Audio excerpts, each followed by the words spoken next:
So today we are going to do amazing topic that is cliches. Now, what are cliches? You might have heard saying your friend saying to you or anybody saying to you or you using this word that is cliche. So cliche is the thing, the words which are used over and over again and lost the power of it. So that's what we call cliches. Cliches is not the insult that somebody says it's very cliche. So you don't take it as an insult, you consider that is the overused word, the words or the phrase which has been overused again and again at particular place, at particular scenario. So we should ignore that just to have the power of words, or maybe to avoid disinteresting people with our conversation. So we should avoid some cliches. That's what I'm going to talk to you about.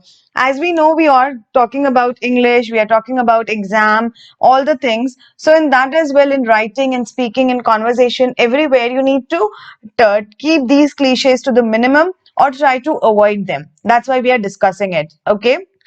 So let me say few phrases which have been overused. So for example, this is the most used even today as well, I hear, and eventually it's going away. That is time flies. Everybody is like, oh, they're having nostalgia, they're into their memories or something like that, and then say, oh, time flies. So it's kind of a cliche. Instead, memories are amazing. That though that was the time that we thoroughly enjoyed. You can add certain other words rather than the same cliche dialogues which have been said already hundreds or maybe thousands of times. So don't use these words, or try avoiding it, or keep it minimal. Okay. So coming to the other one, that is, for example, it's a funny world. So if you meet somebody and you were not talking to them, or you are best friends with them and you have met some of them at other part of the country or maybe other part of the world, so you don't say it's a funny world, no.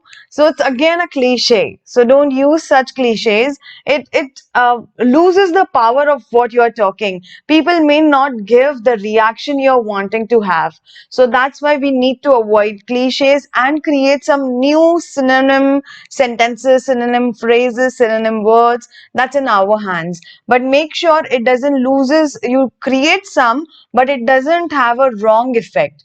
Create new words, but don't create it with a wrong effect. Analyze it and then create it. Okay. And be careful in using these. All right.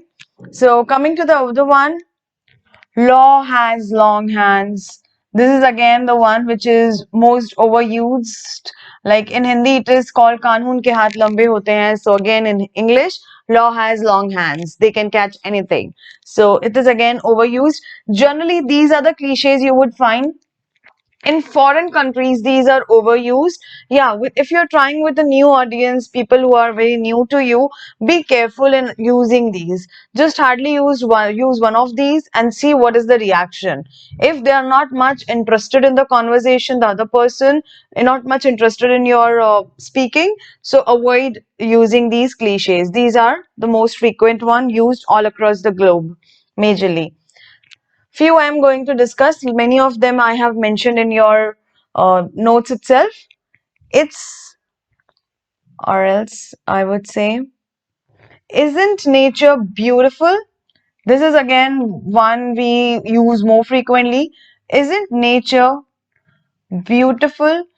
It is very obvious, and you must say that it is very obvious. We use it for expressing our emotions. But yes, again, it is not going to give you that much eyes, that much ears are going to be inclined towards you, because it is very common sentence. And the more the common sentence, the less the interest other person is going to take into your content, whatever you have created, maybe in writing, in speaking, or wheresoever it is. So be careful. All right. I'm constantly awareing you because one of my mentor has said amazingly well.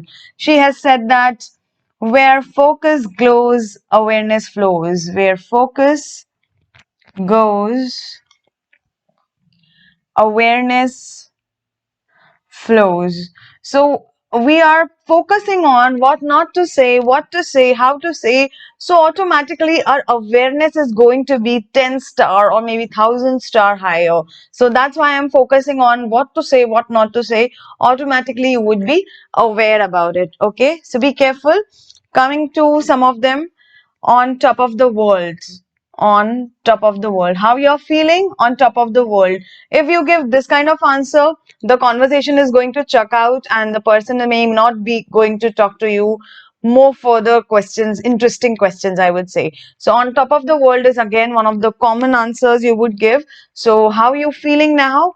I am feeling so good, like I can't even describe in words. I'm speechless. These are again the common answers one person can give. So create new ones. Create. I'm feeling like I'm growing in the world. I'm growing as a giant, a spiritual giant, or a happy giant. Use new words. I'm purposely giving new words to you so that you can create your own words rather than using the cliches. All right. Now we would talk about the other one. Friend, guide, and philosopher.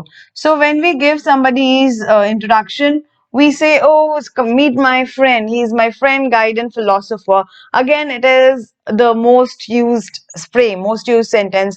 If you're doing some MOU, giving some introduction of somebody, so don't use cliches, use unique words so that they also feel amazing. For example, you are being called at different places, and at 100 places, all of the time or 90% of the time this has been said for you. He's a friend, guide, and philosopher. He's a friend, guide, and philosopher to many. So you would get mundane, you would get monotonous, like, okay, he's giving the same introduction as the other person did. So don't use cliches. It is going to lower the energy or lower the interest amongst each other. All right. So some of like I have mentioned many in your notes, like around 17 to 18. I'm going to take one more example and then you can refer all of them from your notes. Like home sweet home again is the most common used. Create some new. You can use words and create something new. Home sweet home. Last but not the least. Again, it is very mundane. Okay, don't use it. Last but not the least. Okay. And this way, I would tell some single words which are more again often used words. So you need to be careful for that as well. Like actually, people have like want to connect the sentence, two sentences, or connect the conversation. So they use the word more often is actually. So instead of using the single word actually, you can say certainly, truly, unbelievable, incredible. I know, very nice. So you can use certain other words rather than using the same words again and again. Okay, then definitely is again the word, but definitely said with the power has its own meaning. Nowadays in India, like which contacts I have, very few use definitely. So again, because it is one of the cliches. So try avoiding it. All right. Then I would talk about one more. Honestly.